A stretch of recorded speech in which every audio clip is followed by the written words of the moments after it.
नमस्कार। गौरा बदल चरित चौपाई जो आचार्य हेमरतन द्वारा रचित है,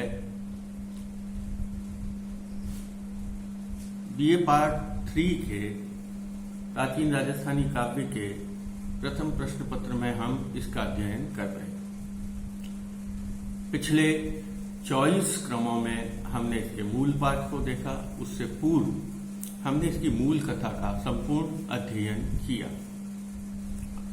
आज हम इसके 25वें अध्ययन क्रम में प्रवेश कर रहे हैं और यहाँ हमारा प्रसंग चल रहा है। आपको सबको कथा है, इसलिए आज मैं पूर्व कथा नहीं बता रहा हूँ, मैं कथा इतनी बता रहा हूँ। अलाउद्दीन खिलजी सिंघल द्वीप जाकर जब पद्मिनी के बिना लौट आता है और उसकी जग में उसे लगता है कि उसकी हंसी उड़ाई जा रही है, तब वह राघव चेतन से पूछता है और कहाँ पद्मिनी मिल सकती है। और राघव चेतन व्यास के द्वारा यह बताना कि चित्तौड़गढ़ के जो राजा हैं उनकी पत्नी रानी पद्मिनी है।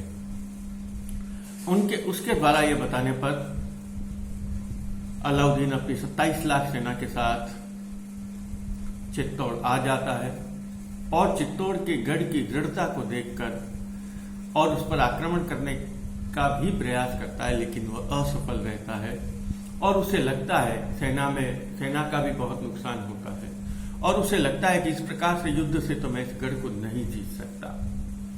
तब वो एक छल करता है, एक षड्यंत्र राघव चेतन व्यास से मिलकर करता है और वह राजा रतनसेन के पास यह संदेश भेजता है कि मैं आपके गढ़ को देखना चाहता हूं, आपसे दोस्ती करना चाहता हूं और आपके घर पे आकर, आपके गढ़ में आकर, आपके राज्य में आकर भोजन करना चाहता हूं और आपकी पत्नी के हाथ से मैं भोजन करके वापस लौट जाऊंगा और हम में एक दोस्ती स्थापित हो जाए। यह प्रस्ताव राजा रतनसेन के पास पहुंचता है। राजा रतनसेन इस प्रस्ताव को स्वीकार कर लेता है। अलाउद्दीन अपने दल बल के साथ वहां आता है और लगभग 30,000 की सेना को वो लेकर आ जाता है। राजा रतनसेन थोड़ा सा खिन्न होता है और कहता है, आप इतने सारे लोग आ गए। तब अलाउद्दीन उसे मूर्ख बनाता है, आपका तो धर्म है, आप कहें तो मैं वापस भेज देता हूं, लेकिन आप तो आतिथ्य आए हुए हैं घर पे, आपके यहाँ किसी प्रकार की कमी नहीं है, आप हमारा स्वागत करिए, नहीं तो ऐसा लगेगा कि आपके यहाँ खाने की व्यवस्था नहीं है। तब राजा रतनसेन इसे मेहमानों को वापस भेजना अपना अपमान समझते हैं, इसलिए वो उन सबको रोकने का, उन सबको भोजन करवाने का प्रस्ताव स्वीकार कर लेते हैं। बहुत अच्छे से शाही तरीके से भोजन किया जाता है और झरोखे में बैठकर रानी पद्मावती बैठती है और अलाउद्दीन उसे देखता है, झरोखे में बैठी हुई पद्मिनी को, और पद्मिनी को देखकर एक तरह से तो वो बेहोश ही हो जाता है। इसके पश्चात राघव चेतन और अलाउद्दीन मिलकर यह षड्यंत्र करते हैं। राजा रतनसेन को कहते हैं, अब हमें विदा दीजिए। अब उसका घर देखने के बाद और विदा देने के बाद, जब विदा देने के साथ उसे विदा देने के बहाने वे उसे किले के बाहर लेकर आ जाते हैं। जैसे ही राजा गढ़ के बाहर आता है, अलाउद्दीन अपनी सेना को पुकारता है, अपनी सेना का आह्वान करता है और वे सभी मिलकर राजा रतनसेन को पकड़ लेते हैं और राजा रतनसेन अलाउद्दीन की गिरफ्त में हो जाता है। वो राजा को कैद करके अपने सेना के जो वहां स्थान है वहां ले जाते हैं और चित्तौड़ में, राज्य में, दरबार में यह संदेश भेजते हैं कि यदि आप अपने राजा को बचाना चाहते हैं, यदि आप राजा को छुड़ाना चाहते हैं, तो आप हमें पद्मिनी को सौंप दीजिए।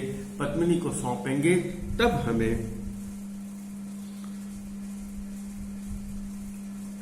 हम आपकी राजा रतनसेन को छोड़ देंगे। और यह प्रस्ताव जब पहुंच जाता है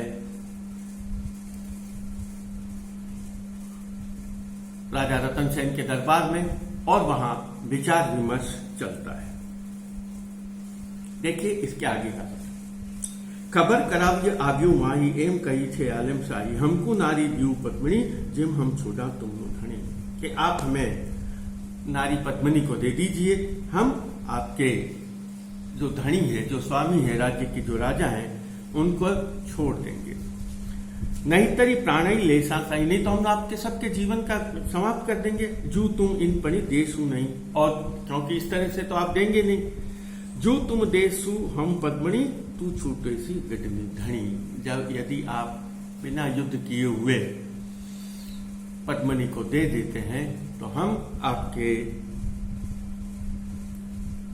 राजा को छोड़ देते हैं। और वह दूत राज दरबार में प्रस्ताव लेकर आता है और उस प्रस्ताव के लिए सभा बैठती है जिसमें वीरभान बैठा हुआ है और उससे कहते हैं हम आपको अभी थोड़ी देर में या कुछ समय में आपको हम इसका उत्तर देंगे। अब वहां दरबार में सबके सामने समस्या उत्पन्न हो जाती है कि इसका क्या हल निकाला जाए।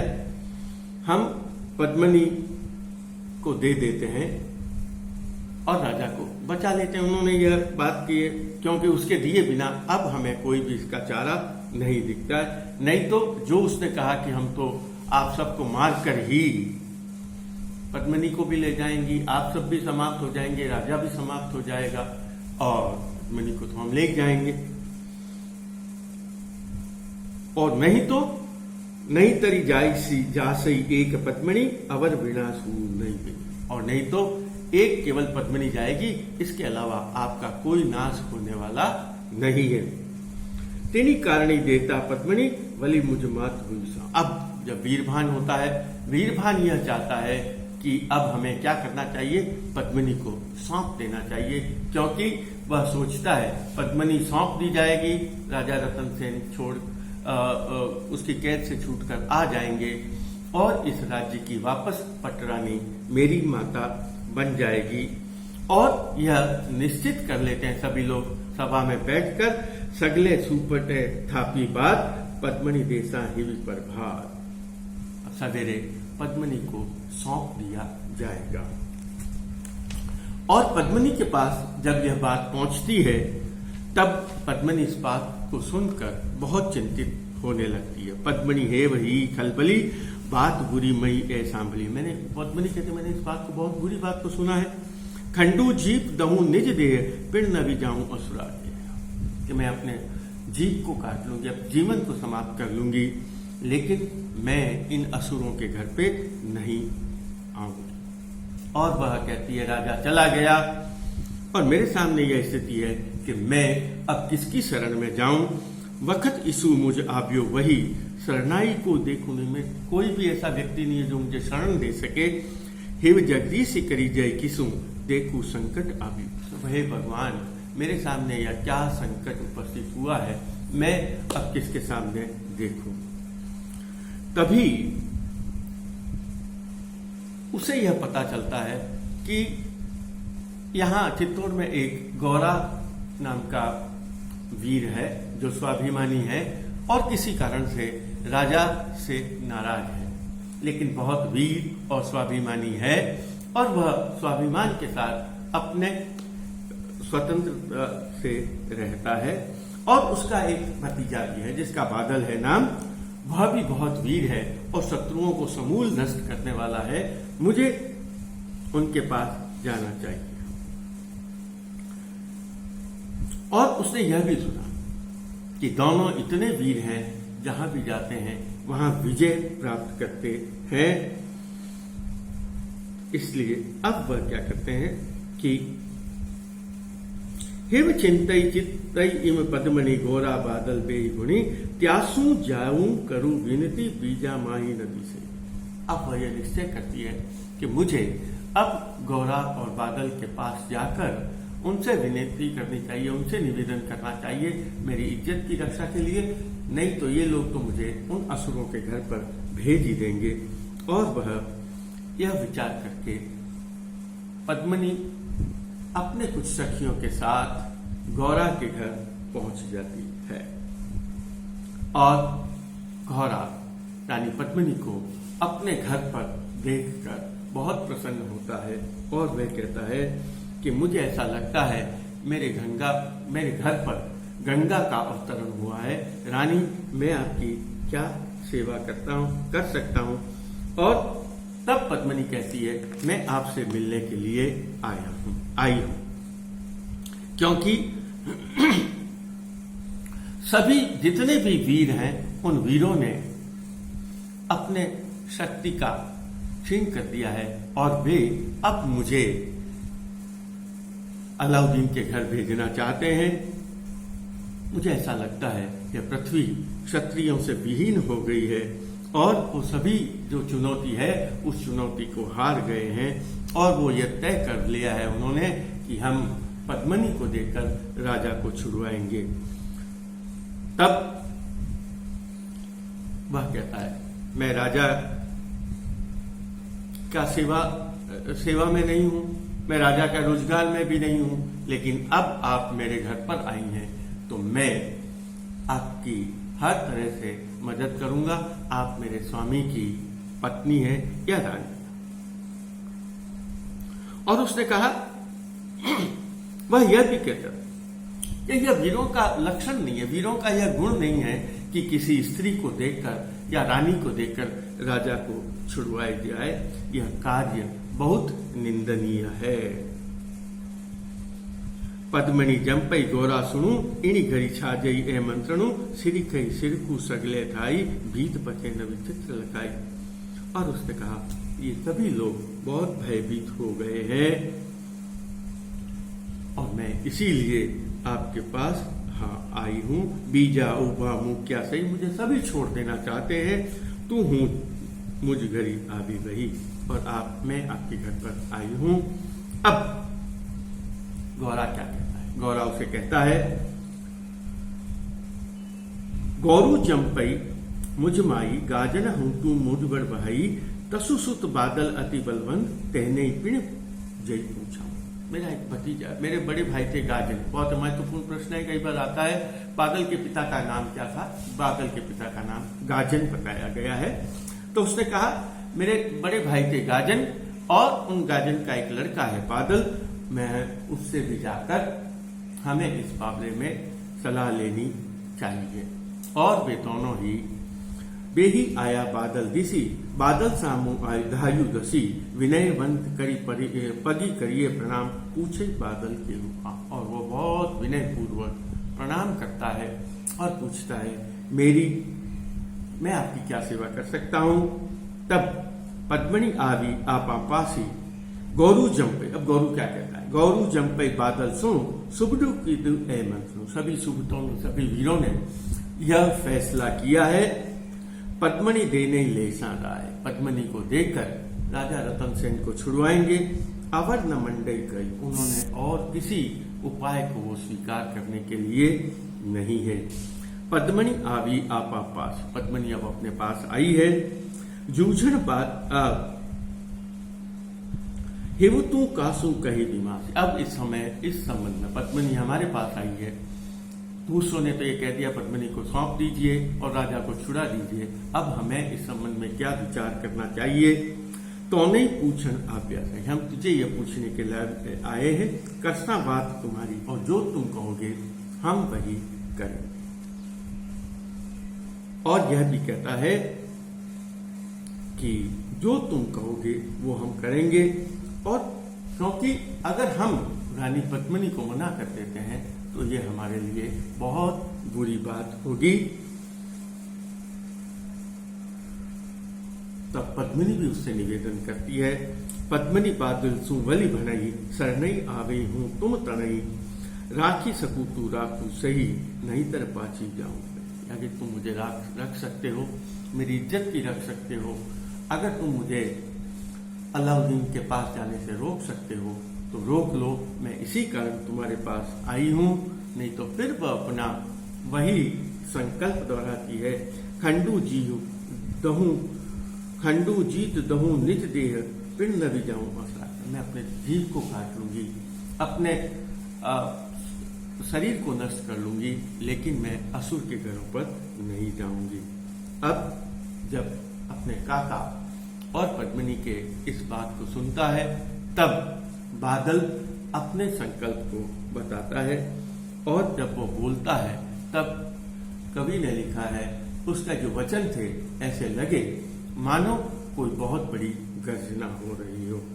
इम सुनी बादल बोलियो, दूठ महादुर्दंत, कहानी की गएबर गाजियो, अतुल पूरी अतुल बली एक, जैसे बहुत गर्जना करी हो हाथी ने, या बादलों की जैसी गर्जना होती है वैसी ही गर्जना करके अल्लाह बादल ने अपनी बात को सुना, और वह कहता है कि मैं इस काम को करूंगा, और अपने काका को यह विश्वास दिलाता है। काका थे काई कलकलू, अंगी में धरू उताप, तू हूं बादल तारू, सयल हरू संताप। हे काका, आप इस बात की चिंता मत करो, यदि मैं वास्तव में बादल हूं, वो कहना चाहता है यदि मैं वास्तव में गर्जन का पुत्र हूं, तो मैं इस संकट से हम पद्मिनी को हटाएंगे। और पद्मिनी से निवेदन करता है, मेरा घर पवित्र हो गया है, आप हमारे घर पर पधारे हैं, आप मेरे महल आइए, आप मेरी माँ के बराबर हैं, और आप बिल्कुल भी इस संबंध में कष्ट मत कीजिए। और उसने कहा कि मैं आपसे वादा करता हूँ, आपको वचन देता हूँ कि मैं उस अलाउद्दीन खिलजी को भीड़ू झालियों बादले बोले इम बलवंत, आलिम गंजी आप बली आनू रब एकन, और आप चिंता न करें, मैं बादशाह को हरा कर राजा को लेकर आपके पास आऊं हूं। सुबट सहू सुए रहूं, और वह इतना भी कहता है, सभी वीरों को सो देने दो, सुबटा सू गुण काम, ए एकला ए सगला हूं एक लू, निपट करूं निज नाम। मैं ये सभी काम, कौन से काम? अलाउद्दीन को हराना और राजा रतन सेन को वापस लेकर आना, यह काम मैं स्वयं करूंगा। सत्य तुहारी सामने मली महादलमान, गढ़ माहे आणु घरे रतन सेन राजा। और मैं आपके सत्व पर, आपके चरित्र पर बिल्कुल भी आंच नहीं आने दूंगा, और मैं राजा रतन सेन को लेकर आऊंगा। लोन उतारी पद्मिनी इस बात को सुनकर बहुत प्रसन्न होती है, और वह बादल की प्रशंसा करती है, और वह उसकी नजर भी उतारती है। गोरु हिव अति गह गईयो, सूरम चढ़ी शरीर, कायर पूछिया कंप वही वीर बता। और जब अपने भतीजे की इस प्रकार की वीरता की बात सुनता है, तब गोरा के बादल में भी वीरता चढ़ जाती है, और वह सब मिलकर कहते हैं, हे माता, आप अपने घर पधारिए, घरे पधारो पद्मिनी, आरती मां करूं काई, बादल बोलिया बोल रहा ते झूठा न तू। और उसने कहा कि बादल ने जो बात कही वो कभी बदलती नहीं है, इसलिए हे माता, आप महलों में पधारिए। आज यहीं तक, धन्यवाद।